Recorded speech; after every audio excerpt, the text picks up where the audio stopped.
unhappy about it. There was less clutter this way. Clutter. Will's friend John's house was full of it. John and Christine had 2 children. The second had been born the previous week, and Will had been summoned to look at it. And their place was, Will couldn't help thinking, a disgrace. Pieces of brightly coloured plastic were strewn all over the floor, videotapes lay out of their cases near the TV set. The white throw over the sofa looked as if it had been used as a piece of gigantic toilet paper, although Will preferred to think that the stains were chocolate. How could people live like this? Christine came in, holding the new baby, while John was in the kitchen making him a cup of tea.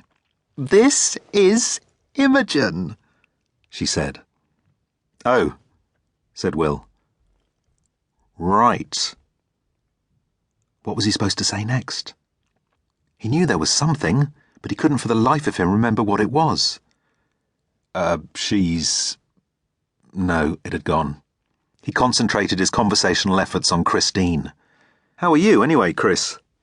"Oh, a bit washed out." "Been burning the candle at both ends?"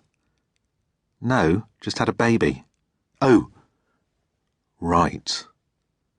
Everything came back to the sodding baby. "That would make you pretty tired, I guess."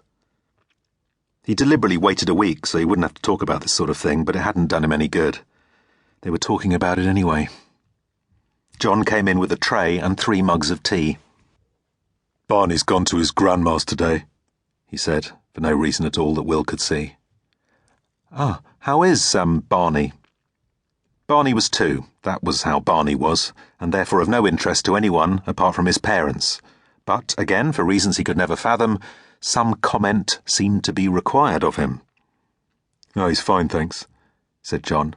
"He's a right little devil at the moment, mind you, but he's not too sure what to make of Imogen, but he's lovely." Will had met Barney before and knew for a fact he wasn't lovely, so he chose to ignore the non sequitur. "What about you, anyway, Will?" I'm fine, thanks." "Any desire for a family of your own yet?"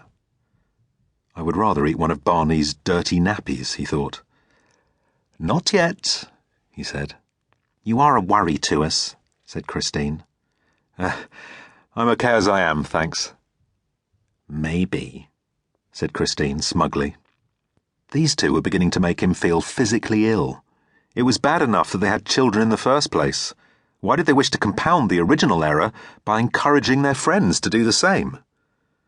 For some years now, Will had been convinced that it was possible to get through life without having to make yourself unhappy in the way that John and Christine were making themselves unhappy.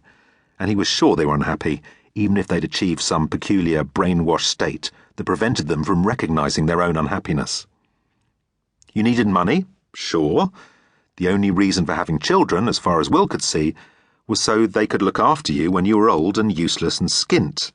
But he had money, which meant that he could avoid the clutter and the toilet paper throws and the pathetic need to convince friends that they should be as miserable as you are. John and Christine used to be okay. Really. When Will had been going out with Jessica, the 4 of them used to go clubbing a couple of times a week.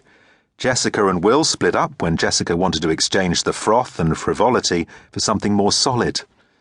Will had missed her, temporarily, but he would have missed the clubbing more. He still saw her, sometimes, for a lunchtime pizza, and she would show him pictures of her children and tell him he was wasting his life, and he didn't know what it was like, and he would tell her how lucky he was he didn't know what it was like, and she would tell him he couldn't handle it anyway, and he would tell her he had no intention of finding out one way or the other. Then they would sit in silence and glare at each other. Now John and Christine had taken the Jessica route to oblivion. He had no use for them whatsoever.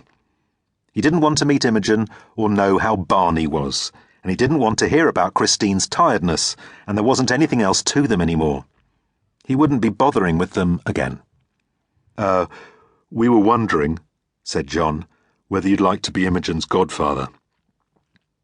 The 2 of them sat there with an expectant smile on their faces, as if he were about to leap to his feet, burst into tears, and wrestle into the carpet in a euphoric embrace. Will laughed nervously. "Godfather,"